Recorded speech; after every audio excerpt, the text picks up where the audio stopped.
You awake yet? Had enough coffee? Or tea? I love tea. Okay, so we'll get into this. We have so much to cover and so very little time. My name is Josh Long. That's my Twitter handle, and that's my email. Twitter is appropriate because we're going to talk about building social applications.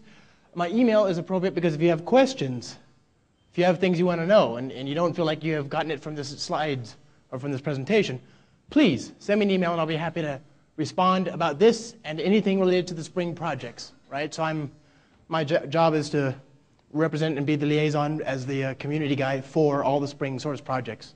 Okay? So please send me an email if you have questions. As the introduction stated, I've written a few books. That book on the right there is a Spring Rule book by O'Reilly. I'm working on a book right now called Cloud Foundry in Action for Manning. That book on the right, the Spring Rule one, it's free. So if you go to springsource.org/Rue, there's a link where you can download the book for free if you're interested in learning about Spring Rule, or come to my talk later today. Right then. So something of a big deal. I don't know if you know who Jean-Claude Van Damme is, but he's a Spring user, or at least, you should be. Okay. Anywho, getting into it, I'm sure all of you guys know why we're here. I mean, the web is interesting. The web is big. Lots of different things we can do with it. Right now, you have this huge, unfathomably large internet, and then more specifically, you have small sections of the internet that are hidden behind APIs, like Facebook, for example. 800 million Facebook users. No wonder they're going to IPO for so much. That's a huge chunk of the human population represented just by Facebook. Same thing for Twitter, smaller but still very interesting. Just a lot of people, right? And more to the point, if you're going onto the internet today, most of us are going to social networks. How many of you are on a social network of some sort? Facebook, Twitter, yeah, okay, good. By the way, how many of you are Spring users? Just making sure. Whew. Good stuff. So yeah, the challenge is, okay, how do I take advantage of that availability, of that giant market? Most of the time, these days, in 2012, we are lucky. We can access most of this stuff through APIs. So, depends on the type of API, but most of the time, these APIs are going to be HTTP. They're going to have RESTful services, which is to say they expose data in a certain way that can be represented nicely with HTTP. And they use formats that we can all relate to, easy to parse. Something you could parse in JavaScript as well as Java as well as C, right? Any language you want, basically. So, for example, XML is very common. JSON is very common. And there's all sorts of different, error handling mechanisms now, unfortunately, that you have to understand. But basically, it's an easy world to get along in, right? Because these APIs are now very open. The only caveat, the only fly in the ointment, is the security mechanisms, right? So let's take an example, very common example. Here's the Twitter search, right? You can go to, it's just a web page. You can go to the Twitter API, search.twitter.com, and bring up a query, and it's just going to, and do a search on a certain string. I would change this search to be something far more relevant, like, for example, GIDS, yay. But basically, you get the idea, right? It's a URL. It's got JSON as a result, and that can be used to communicate with it from a machine, so it's very powerful. This is a good example of a RESTful service, right? We're exposing data through a URL, and we have just a regular JSON representation which any language, any platform can consume. So that's good. That's a read-only case. We're asking the service to give us information. We're not changing anything on the service. We're just pulling data down, right?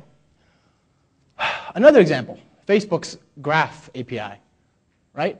Facebook has a giant API dedicated to traversing information about the people who are using Facebook, which is good if you're on Facebook and if you want to be able to read information about people on Facebook. So here's, for example, is the URLs you would bring down to get graph information about a certain user. You can see it returns all sorts of information, including my name and my gender, which I guess was in doubt. I don't know. It feels like they have to specify it. Thank you. And from Java, how many of you are using Spring 3.0, by the way? This is important. Okay. So for those of you who are not, there's an object in the Spring 3.0 framework called the REST template. That's this guy here.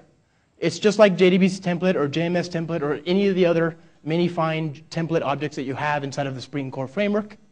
The idea is that you can use it to do one-liners for HTTP communication, right? So it's a client, and it wraps basically the Apache Commons HTTP client. There's also a version of it that runs inside of Android. So if you're building Android applications, this REST template is very, very, very powerful. It gives you a way to connect to these interesting services, all from Java, using objects that you already know about, very cleanly, right? And it also gives you a way to, it handles all the different kinds of operations. So you can do GET requests, you can do posts, you can do deletes, etc. So here we have an example. We have a multi-value map, just to represent the headers that we want to send along in our HTTP request. And we're going to put in a status in there and then hit go, right? We're going to hit post.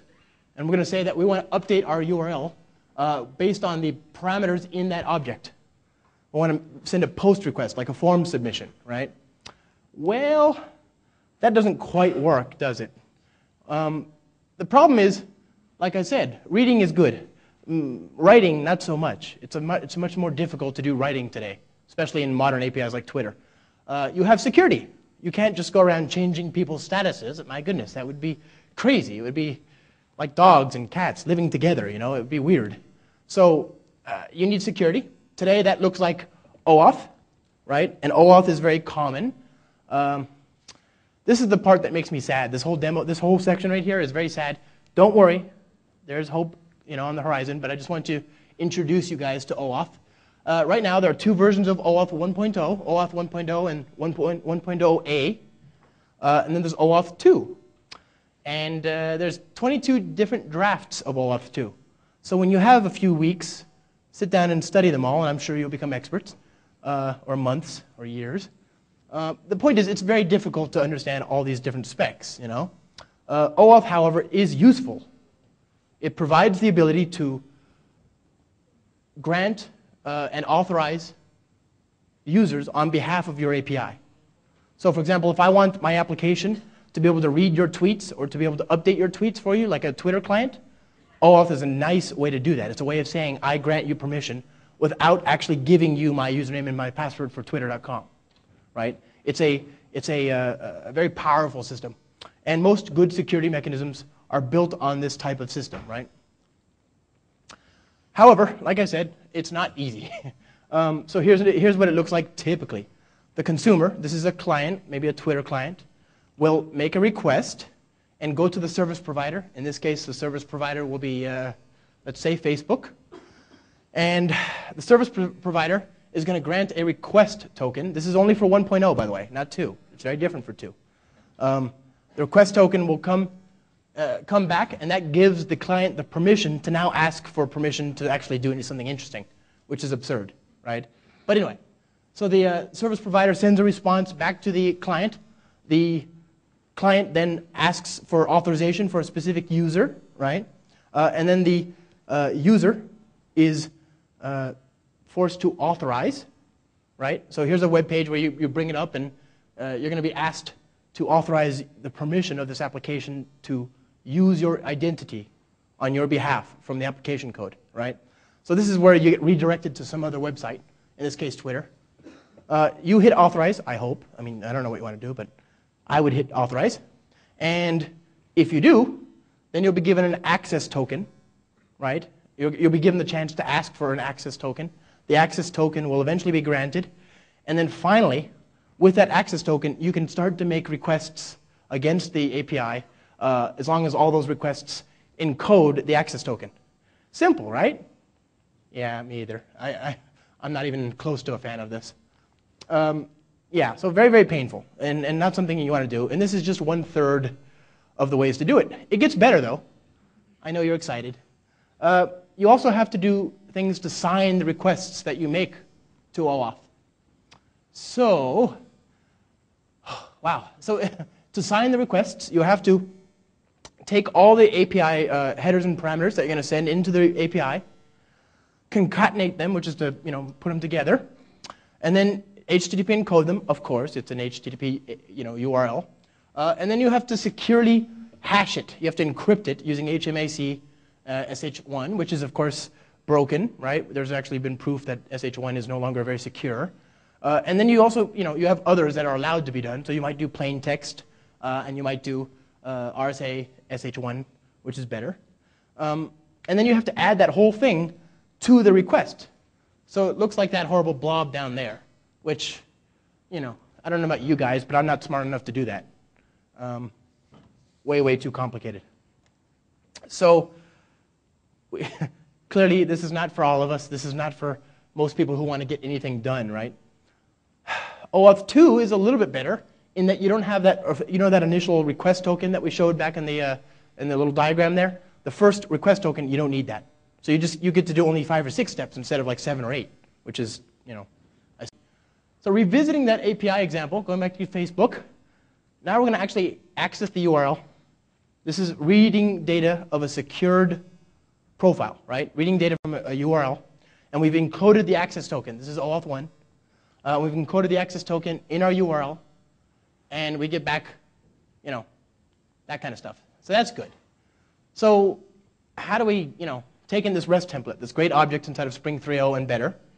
How would that look, right? Well, here's the slightly revised version. You have the REST template. You have your HTTP headers. That's the same thing as the multi-valued map that we had before. And then you have an authorization header. Don't ask where we got the authorization header. Again, that's far too much code for one screen or one week of coding, But then you add the authorization, submit that as part of the map, create the request entity, and then use the REST template to actually hit the URL with the information in it, right? So in this case, we're going to update our status, going back to that other example. And we expect the result to be an object that's in JSON.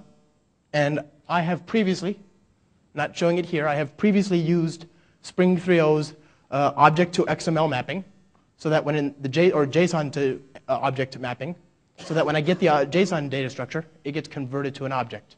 So that's why I have tweet.class in there. So yeah, that works, right? It's painful, but now you understand kind of what's missing to make this stuff work.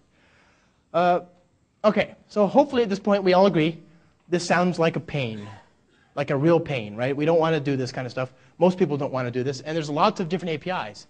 If all you wanted to talk to was just Twitter, maybe the time would be worth it, but most people don't want to just talk to Twitter. They want to talk to different APIs. There's lots of them, after all. They want to do different versions of the spec, and they want to do it in different ways, right? So from a web application, from a desktop browser, from a mobile client, it's all different, all different, very interesting use cases. We also have issues about persisting the credentials.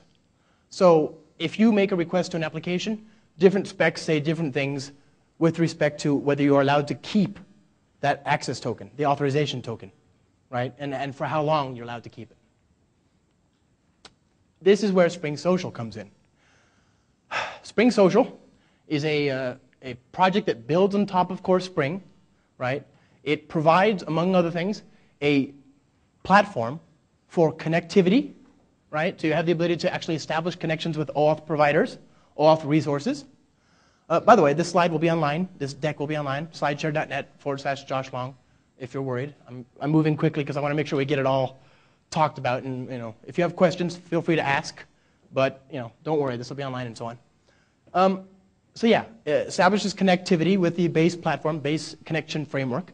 And then we have API bindings that are built on top of that for very common specific social networks. So for example, you could use the base connectivity framework to send OAuth requests to Twitter and to Facebook directly, or you could just use the higher level Twitter Java API that's built on top of SpringSocial core, right? So there's SpringSocial Twitter, SpringSocial Facebook, SpringSocial GitHub, etc., right? And others, LinkedIn, GoWalla, TripIt. I'm not sure which of these, of course, you're familiar with, but there's lots of them. Going more specific, SpringSocial provides connection factories. The connection factory is the engine that manages requests for you to the service tier, to the service API that you're trying to use, right? So if you have a user that's going to connect to a Facebook application, that is going to be described by a connection factory, and it's going to be kept inside of a connection factory registry, right? Or a repository in this case. We also have Spring MVC-based controllers that you can use to handle the dance for you in terms of the web application, in terms of redirecting to the authorization page and taking the response from the authorization page and then authenticating and so on for you. And of course, there's also support for persisting all this stuff, right? This has to live somewhere, maybe in a database, a flat file, in memory. I don't do that one, but it's an option. So a lot of different pieces here. The provider sign-in controller is a slightly different use case. The use case there is I want to be able to authenticate my application based on somebody else's Twitter credentials. So it's not the same as I want to access your Facebook information. It's that I want to guarantee your identity through some external provider, right? So yeah, it's not there's a lot of different pieces here, and you have a lot of different choices. So there's a couple steps you have to follow, or 4 steps actually. Connection factories, you need those first. You need some place to store that information, so you need a repository. And then you need the controllers, the actual component that does the dance for you to connect to those URLs for you. And then you need API bindings to make it easy, right? So a strongly typed Java-centric Twitter binding or a Facebook binding. Here's what that looks like. For those of you who haven't used Spring 3, this is a regular Java configuration-based bean, right? So if you're looking at this and you prefer the XML, then just change the bean. It becomes connection factory locator is the class, and the name of the class is connection factory locator. It's the method name, yeah? And then inside you have just the regular objects that you're creating. So when Spring starts up, you're going to provide it in an application context, and it's going to load this class as if it was an XML file, right? So it's just another way to describe your beans for Spring. So anyway, we're creating a connection factory registry, and we're going to add support for Twitter, and we're going to add support for Facebook, right? So we need a connection factory for both Facebook and Twitter. The interesting thing up here, I'm specifically spelling out the fact that this bean is a singleton. Obviously, if you don't specify a scope, beans are singleton by default, so that works out. But you'll see that some of these beans that we're going to create are not singletons. They're actually scoped to the HTTP request. Oh, the other bit there is the environment object. That's something new inside of Spring 3.1. You don't have to use it. All it does is it gives you a reference to values that are stored in a property file. So here we need the consumer key, consumer secret, etc. Now we have the connection repository, right? So we've told Spring that we need a connection factory locator. It has the connection factories. It's going to store the information in a repository, like I said. So that's this guy here. That's the connection repository. When you create the connection repository, all it does is it gets the Spring security context, right? So all requests coming into the web application have a security context holder. They're going to get the authentication. If the authentication is null, it's going to throw an exception and raise heck. Otherwise, it's going to try and create a connection repository based on the authentication, right? That object is going to be scoped per request. So it'll be recreated each time the HTTP request is created. So this is what you need to securely access for different users, right, coming into the application. If Josh goes into the application once and then Srinivas goes into the application again later on, 2 different users, we can't use the same connection repository. We need 2 different authorizations. That information, the name in this case, and maybe the password later on, gets stored in a connection repository, right? So we're going to specify a specific type of connection repository. In this case, the JDBC users connection repository, which you can create yourself if you want. There's other implementations, but JDBC is one way to go. The connection repository takes the data source that you're going to talk to. It takes the connection factory locator that you need, and it takes an encryptor to tell you how to encrypt the information that's being stored in it. In this case, I'm just saying no ops. I don't care how you encrypt it. Don't do anything. And then finally, you have a connect controller. This is a regular Spring MVC controller that you register in your application. The controller is going to be responsible for proxying requests from your application to the service provider on the back end, but it does it in a secure way for you. So now you have those pieces in place, and I know there's a lot, don't worry. You have those pieces in place. Now you can start to use the API bindings, right? Now you can start to use the Facebook API or the Twitter API or whatever you like.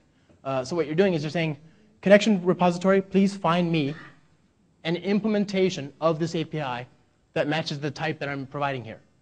You can register your own APIs. If you have some other API that needs to be provided, then go ahead and register that type as well. And then once you have it, you return it. And this is, again, it's going to be scoped per request because you need the request to be bound to the user that's actually logging into the application. So this is two different examples of the same thing. Okay, questions so far? Good. Let's reiterate here. Moving on. Actually, Twitter timeline. Oh, well, this is finally, this is the controller that you might write. This is the piece that you're going to actually provide. Everything we've looked at thus far has been stuff that comes out of the framework. If you're going to actually use the Twitter API binding that we've created, it'll look like this. You'll say, I want to inject my Twitter object, and that object will be refreshed. Again, it's request scoped. So when you inject the Twitter object, now you have the ability to say Twitter timeline operations, update the status. And it'll do everything that we just talked about. It'll authorize you, it'll secure you, etc. And then you can redirect to a view inside of your Spring MVC application. Very, very, the result is sort of, all that work just to get that one little object. But at least it's possible, right? So let's take a look at this before we get into the details of here. So I have an application here deployed inside of the SpringSource tool suite. Can you guys see that in the back? Yes, no, maybe so. Let's see. Well, anyway, trust me, I have an application deployed here in the SpringSource tool suite. It's the SpringSocial showcase. You can get it from github.com/SpringSource/spring-social-examples. Right? So I'm not sure if I have Wi-Fi here, but there you go. So github.com, SpringSource, SpringSocial examples. And the result is you have a whole bunch of different examples demonstrating this API that you can use to build your application. We're going to look at I've deployed the application already into Tomcat, because I wanted to show you guys what it looks like, but I need Wi-Fi, so 1 second here. Come on, Wi-Fi. Okay. Anybody know what the password is for this guy? For the Wi-Fi? Awkward. Turn Wi-Fi off. Turn Wi-Fi on.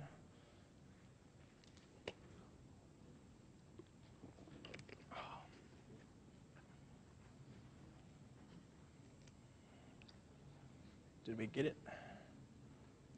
Come on, internet.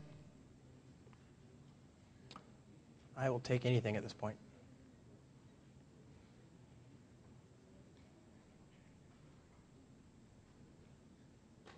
Usually the Wi-Fi has been so good. I'm having so much trouble here. Let's see. Okay. Event WLAN. Connect. Come on, Wi-Fi.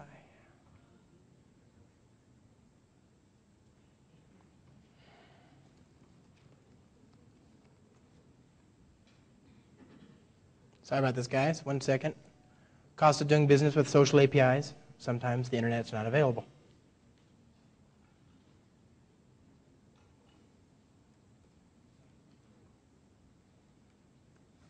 In the meantime, if there are questions, please just raise them, shout them out. I just want to hear them.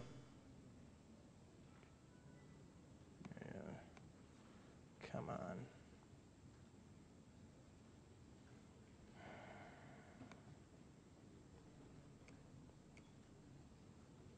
Whose is this? Whose is that? Ah, do you mind? Is it capital? No.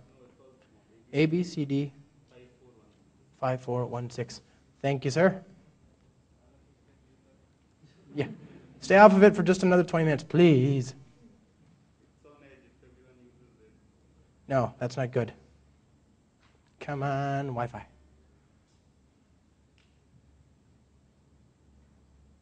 Good. So that looks like it'll kind of work for now. Let's just try it. So this is the SpringSocial showcase. It's an application you can download and check out the source code for if you want an example of all these different pieces working together. Hopefully we'll be able to make this work. So some examples of it, I'm going to log into the application itself. You know, that's one thing that's not related to social. I'm going to hit sign in, and then I'm going to connect, for example. I want to connect to Facebook. I want to authorize this application to connect to my Facebook service. So this is where the Wi-Fi has to work. Crossing your fingers. Come on. Josh needs a new demo.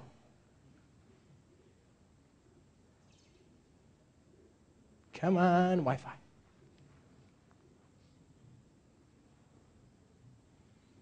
Oh, so sad. All right, who's checking their email? You need to get off so I can finish this. Nope. That's a shame. Well, that sucks. If that had worked, then the result would have been that you would have seen my, I would have been redirected to the Facebook application, and I would have been given permission to connect, and I would have seen the photos from my Facebook profile load up on the application. Or no, I'm sorry, you would have seen a list of my friends, my Facebook friends on Facebook. But since the Wi-Fi did not work, you did not see this. Bummer. Well, actually, we can go back to the code for a second before we get into it. Lots of different examples in here. Like I said, there's a LinkedIn version, there's a Twitter version, there's a Facebook version. You can see that most of it is encapsulated here in the social config class, right? So this is a regular Spring MVC. This is a regular Spring 3.1 and 3.0 class, right? At configuration. And then all the methods define a bean. And again, this is exactly what we looked at in the slides, right? So I'm registering Twitter and so on. I've got a user connection factory. I've got this specific connection factory for the user itself per request, and then I've got the API bindings down here. And then I have this Spring MVC Connect controller. So it really is as simple as that, as we just talked about. All this other stuff is for setting up Spring MVC and so on. So to set up Spring MVC itself to work with this, you know, I'm registering tiles, I'm registering you know, resource handling inside of JavaScript files and all that stuff in there. And I'm registering in my internationalization, my I18N properties file. So nothing special there. Okay. Now, I mentioned the Connect controller. The Connect controller is the URL on your application, right? Because you want this to work from JavaScript. So JavaScript doesn't do cross-domain very well. So the idea is that you want to connect to a provider from your application in your client. Maybe use JavaScript or Java or whatever, but the point is you are going to hit your application first. That is going to then forward the requests to the appropriate API bindings and so on behind the scenes, the right provider. So here we've got a Connect controller that serves as a proxy. It sits in between you and the final API. So you can actually call this URL, call these API endpoints on your application, and then they will forward correctly, right? So now you don't have to do cross-domain. It can just do whatever you want to do. So we have common URLs there, right? You have connect to actually get a list of all the providers. You have get connect / and then a specific provider to specify that I want to connect to Twitter, for example. You have the initialization of the authorization flow, where you make a post request to connect / provider. And then the other URLs here are all about managing the dance that you do back and forth with some other API, right? So you get a URL, it's going to forward you to the right authorization page on Twitter or Facebook.com. The result will come back from Twitter or Facebook.com. It will hit your URL / connect / provider, you know, * code equals, and then the code. It'll tell you that you have the permission, right? So it's a conversation going back and forth. If you want to destroy the connectivity, the actual connection that you've established here, you can just delete it. You can call HTTP delete on the URL. So, like so, right? You have your showcase. You go to the application. This is the Connect controller. The Connect controller, you know, you start the discussion. The Connect controller then initiates the discussion with the service provider, Facebook. It sends the response back to that. The application will redirect. So in this case, we're going to open up the Twitter authorization page. You hit authorize, I hope. Make the request of the URL for the actual final bits right now. You exchange the security credentials that you've just been given by the application, the authorization page. Store it in repository somewhere, of course. And now you can actually make requests against the URL. So to start that whole thing, it would do this, right? This is what we had in that example where I said sign in with Facebook. Again, a critical component of this whole thing is that you have to have Wi-Fi. I feel that's an important thing to state. I take it for granted, but I should not. Now, there's one other piece. I mentioned this quickly. The provider sign-in endpoint, right? So this is the different use case. This is saying, okay, I want to authorize users coming into my application using their social network credentials. This is not the same as I want to log in as them and do things on their behalf. This is more with providing a security context that you've obtained from some other network. Now, before we get into the last bit here, SpringSocial, it's open source, of course. So lots of different examples. We've looked at the core APIs here. We've looked at some of the supported API bindings. However, some of the best APIs that are inside of SpringSocial are provided by the community, right? So here we've got SpringSocial, I'm sorry. We've got SpringSocial, oh, I don't even have it here. Bummer. Go all, well, we have other APIs that were provided by the community, including Google+, right? So a lot of them are out there. If you go to GitHub and just search for SpringSocial, you'll see dozens of different APIs that are provided support for. The API is easy enough to build on top of that. Right after Google+ came out and they announced their availability, they, like 2 months after the actual product came out, they announced an API. Within a few days, there was already a SpringSocial Google+ API binding, right? So it's very, very powerful, very easy to get started, very easy to build applications that connect correctly. And if you do decide to build an application API binding, please feel free to contribute it back. Just fork the project, make the pull request, and we'll see what happens. Now, the last part of this discussion is, okay, that's how I make a client-side request, right? That may be all you need to do, actually. That may be the big part. We have a lot of people who want to now create their own APIs and expose those for use as, and secure them using OAuth, right? This is a different use case. This is, okay, I've got my own API. I want it to be RESTful, but I want it to be secure so that other people can consume it.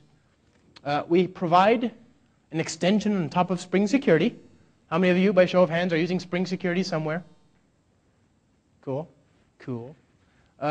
Spring Security, not in this room, I guess, but by and large, it's one of our, I think it's like the second most used project because it has API binding, it has connectivity with all these different types of authorization resources, including SiteMinder and Active Directory and LDAP and so on. So if you have an application that needs to connect, there really is no other choice. You know, there's the other implementations, the other APIs are all very specific and they don't work across multiple technologies.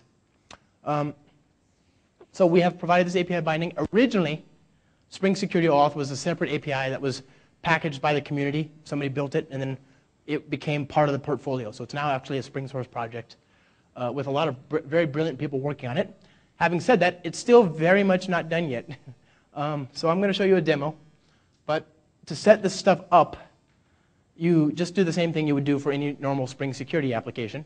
Here I've got my HTTP namespace, the security namespace. And the stuff on the top is standard Spring Security. It's establishing a form as a resource for posting security, for logging in. It's establishing that I want a logout URL.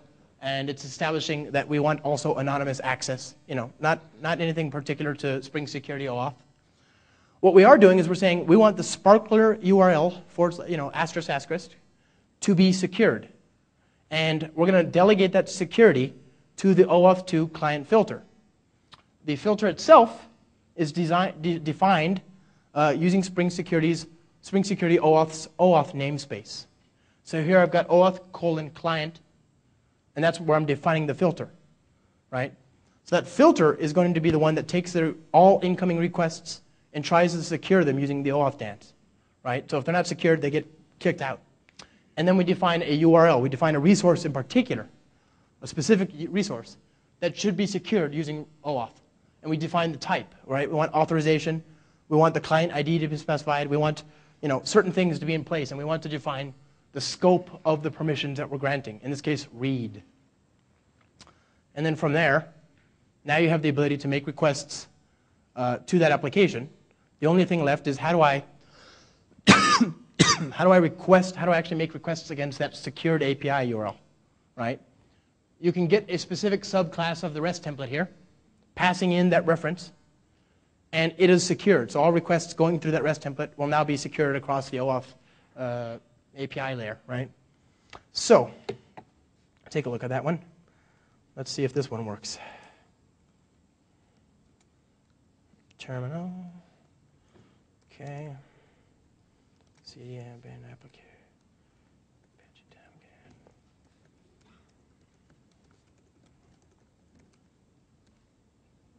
Shut down.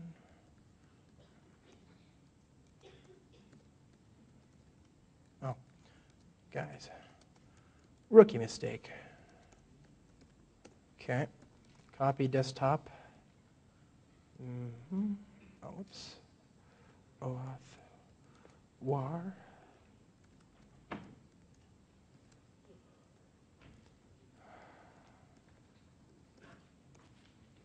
Wait for it to load. HTTP local. So this is one application. The idea is we have two sample applications that I've just deployed. One is a photo sharing website, an application that we've designed that exposes your photos for you. Log in. You've got my photos here. Now again, I'm going to warn you. There's a demo that I just discovered. There's a bug in this demo that I just discovered. The OAuth pieces work just fine. It's the Spring MVC bits that I clearly screwed something up somewhere. So no, I've got these photos in my Sparkler account, right? I've logged in. I've created my account, and I've uploaded some photos. Good for me. I now go to Toner, a completely different application, running another URL, different application, domain and everything. And I want to log in. There's a couple options here. There's Sam and Kangaroo. And then there's Marissa and Wombat, right? So the username and password. I'm going to log in here. It's going to ask me if I would like to make requests to Sparkler and if I authorize it, right? So this is that authorization dance that you have to do. And you can see I got my 3 photos. The only problem is the resource that I have, the Spring MVC resource that I have that actually loads the images isn't doing the right thing, but I do have the permission to do it. See what I'm saying? So the URLs are coming back and all that stuff, and you can actually see everything. If I had internet connection, I could use Picasa as well, but since I don't, I won't. So that's an example of 2 different applications. One is exposing a secured API, that's Sparkler, and then Toner is consuming the API, right, from SpringSocial.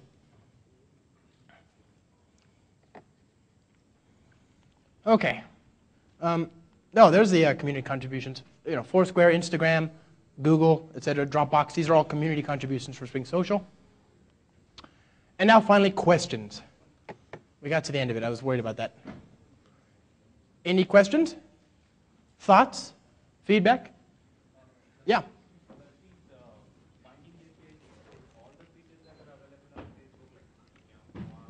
They do at the moment, and one common question is, well, what happens when Facebook updates their API?